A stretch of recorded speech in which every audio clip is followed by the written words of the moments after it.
Hi friends, ఈ రోజు నేను ఒక కొత్త స్టోరీతో మీ ముందుకు వచ్చాను. ప్రపంచంలో అమ్మ ప్రేమను మించింది లేదు. ఒక బిడ్డను అమ్మ కన్నా ఎక్కువగా ఏవారు ప్రేమించలేరు. కాని కొంతమంది చేసే నీచమైన పనులు అమ్మ ప్రేమకే మచ్చలా తయారవుతారు. 1901వ సంవత్సరంలో పోయిటియస్లోని అటార్నీ జనరల్ కు ఒక గుర్తు తెలియని వ్యక్తి నుంచి ఒక్క ఉత్తరం వస్తుంది. ఆ ఉత్తరంలో మేడం మోనియార్ ఇంట్లో ఒక పెళ్లి కాని అమ్మాయి గత 25 సంవత్సరాల నుంచి నిర్బంధంలో ఉంది. ఆమె చాలా దీనావస్థలో, మీరు ఇన్వెస్టిగేషన్ చేయండి అని రాసి ఉంది. ఫ్లాష్ బ్యాక్ లోకి వెళితే మేడం మోనియార్ సొసైటీలో మంచి రెస్పెక్ట్ కలిగిన ఒక ధనిక మహిళ. మేడం మోనియార్ కు 2 బిడ్డల తల్లి, ఒక కూతురు మరియు ఒక కొడుకు. కూతురు పేరు బ్లాంచే మోనియార్ మరియు కొడుకు పేరు మార్సే మోనియార్. కూతురు బ్లాంచే మోనియార్ చాలా అందంగా ఉండేది. చాలా మంది బ్లాంచే మోనియార్ ను పెళ్లి చేసుకోవాలని ఇష్టపడేవారు. తల్లి మేడం మోనియార్ తన కూతురి కోసం ఒక్క గొప్పింటి సంబంధం తీసుకొచ్చి పెళ్లి చేయాలని అనుకుంటుంది.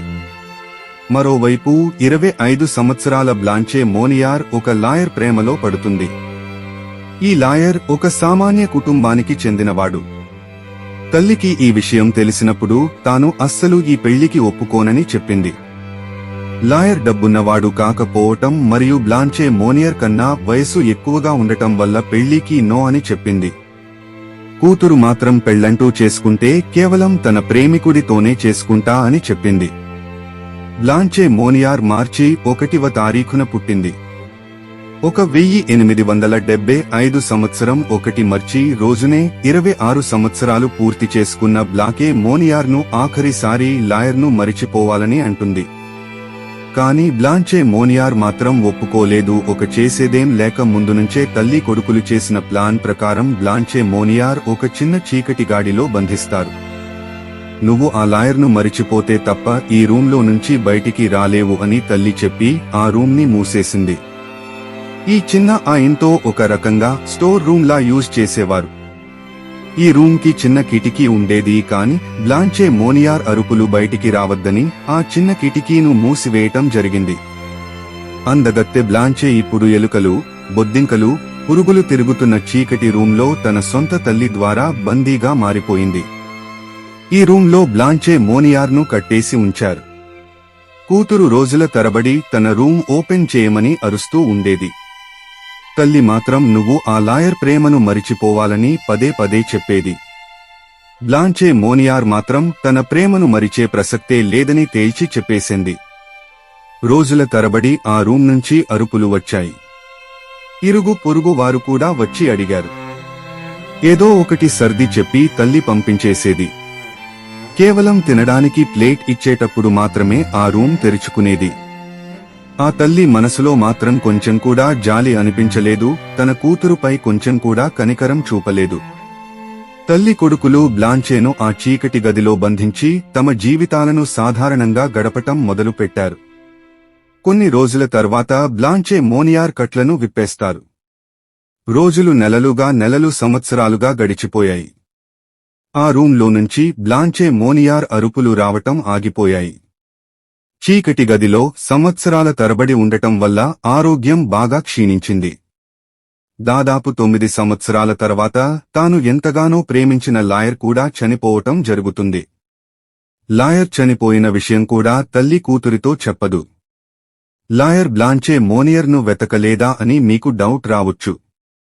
ఇంటికి ఎవరూ వచ్చి బ్లాంచే మోనియార్ గురించి అడిగిన తాను పై చదువుల కోసం ఇక్కడి నుంచి వెళ్లిపోయింది అని చెప్పేది. కొన్ని రోజుల తర్వాత మళ్లీ ఎవరైనా అడిగితే తాను అక్కడే పెళ్లి చేసుకుందని అందరికీ అబద్ధాలు చెప్పేది. ఇప్పుడు ప్రజెంట్లో 26 సంవత్సరాలు గడిచిన తర్వాత 23 మే 1901 సంవత్సరంలో అటార్నీ జనరల్ కి ఒక అజ్ఞాత వ్యక్తి లెటర్లో బ్లాంచే మోనియార్ ఒక రూంలో బందీగా ఉంది, కాపాడమని చెప్పటం జరుగుతుంది. ఆ ఫ్యామిలీ సొసైటీలో రెస్పెక్ట్ కలిగింది మరియు ధనిక కుటుంబం కావటంతో అక్కడ వెళ్లి ఇన్వెస్టిగేషన్ చేయటానికి పోలీసులు ఆలోచిస్తారు. అక్కడే ఉన్న ఒక పోలీస్ ఆఫీసర్ తాను యవ్వనంలో ఉన్నప్పుడు బ్లాంచే మోనియార్ను చూసినట్లు చెప్పాడు. కొన్ని సంవత్సరాల నుంచి పోలీస్ ఆఫీసర్ తనని చూడలేదు అని చెప్తాడు. సెర్చ్ వారెంట్ తీసుకుని పోలీసులు మేడం మోనియార్ ఇంటికి చేరుకుంటారు. ఇంట్లో మొత్తం వెతుకుతారు కానీ ఎక్కడా కూడా బ్లాంచే మోనియార్ కనిపించదు. బేస్మెంట్లో ఉన్న ఒక చిన్న రూమ్ను పోలీసులు గమనిస్తారు. తలుపులు తెరిచి లోపలికి వెళ్లి ఒక్కసారిగా బయటికి వచ్చేస్తారు. ఆ రూంలో నుంచి భరించరాని దుర్వాసన వస్తుంది. పోలీసులు ఇంకోసారి వెళ్లి చూడగా బ్లాంచే మోనియార్ శరీర బరువు మొత్తం పోయి అస్థిపంజరంలా బెడ్పై నగ్నంగా పడుకుని ఉంది. బ్లాంచే మోనియార్ చుట్టూ కుళ్ళిన మాంసం ముక్కలు, కూరగాయలు, చేప మాంసం, కుళ్ళిన బ్రెడ్ మరియు ఓయస్టర్ షెల్స్ కనిపించాయి. ఆమె చుట్టూ పురుగులు తిరుగుతున్నాయి. శరీరానికి చుట్టూ కుళ్ళిపోయిన ఫుడ్ మరియు మలమూత్రాలు ఉండటం వల్ల భరించరాని దుర్వాసన. గాలి ఆ రూంలోకి వచ్చే అవకాశమే లేదు. అక్కడే ఉన్న కిటికీను తెరవగా సూర్యకిరణాలు బ్లాంచే మోనియార్ ముఖంపై పడతాయి. 26 సంవత్సరాల తర్వాత బ్లాంచే మోనియార్ వెలుతురును చూసింది.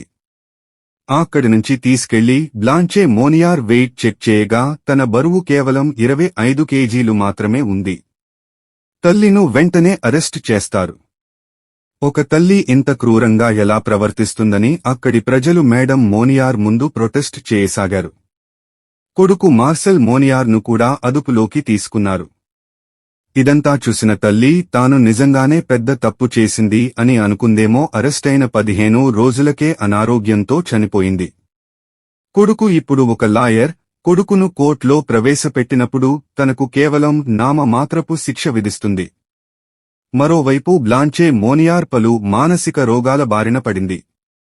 తన మిగతా జీవితం బ్లాంచే మోనియార్ హాస్పిటల్లోనే గడిపింది.